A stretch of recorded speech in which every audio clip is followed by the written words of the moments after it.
Pacific Northwest is a vast section of the world bound by various regions from northwestern North America to the province of British Columbia. Within this region lies a history of rich culture. These regions in particular pertain to Washington State and parts of Alaska in the US and British Columbia in Canada. These regions carry a tradition exclusive to that of this group of people.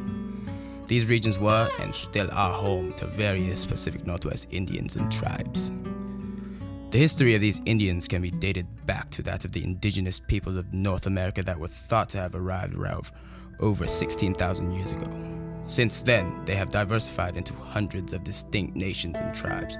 Some of these bands include that of the Chinook, Tillamook, Coast Salish, and the Tlingit. These Northwest Indians utilized what was available to them in the form of various forests and oceans.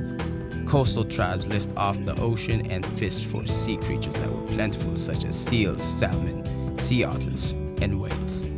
In the forest, creatures such as the bear were hunted in order to make forms of clothing and some weapons. One main resource was red cedar trees, which were large, tall trees they used to build homes. These trees were also used in the construction of something very exclusive to that of the Northwest Pacific Indians, the Totem Pole. Totem poles were crafted, but not always, from red cedar trees and are an ancient tradition of Indian tribes of the Pacific Northwest coast.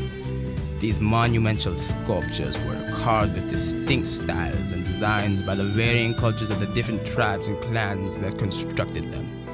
They were usually carved as a representation of the emblem of a specific family as a reminder of its history. Usually being placed at the front entrance of the family longhouse, these immense figures honored the ancestors of the clan, rights and accomplishments, or recorded a memorable ceremony or spiritual experience. Contrary to early beliefs, totem figures of the totem poles were not gods.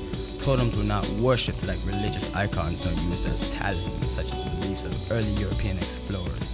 These explorers also believed that the totem poles were used to ward off evil spirits that are used in magical practices. Later explorers such as Jean-François de la Perouse proved these beliefs to be nothing but misunderstandings of the culture. In fact, totem carvings told a story, and each carving had a different meaning associated with a various story or various spiritual figures. Some common figures included the thunderbird or eagle associated with strength, power, and leadership. The killer whale associated with traveling and guardianship, a symbol of good. The owl associated with wisdom. The bear associated with humility, strength, and teaching.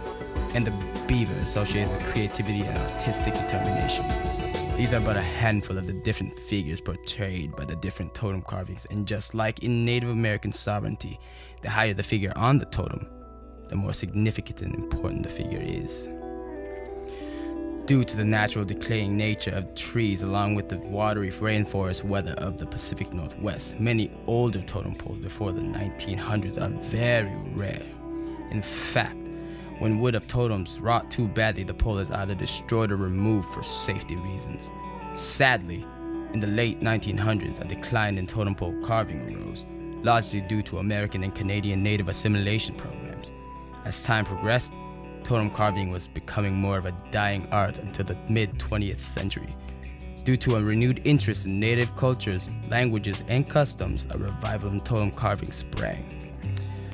Today, totem pole carving has reverted to more of an art, however keeping a traditional approach.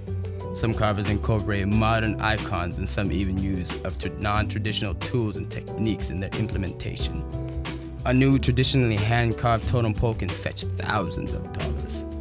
Once a totem is complete, a potlatch, or ceremony, is typically held where the carver is formally paid and other traditional activities conducted. Many totem poles around the Pacific Northwest coast are seen throughout and are common in many places and not very difficult to come across. Parks and places of attraction are common places to see totems. Places such as Sammamish High School in Washington even have the totem as their mascot. This comes to show, although the mud may decay or rot, the tradition and culture will not.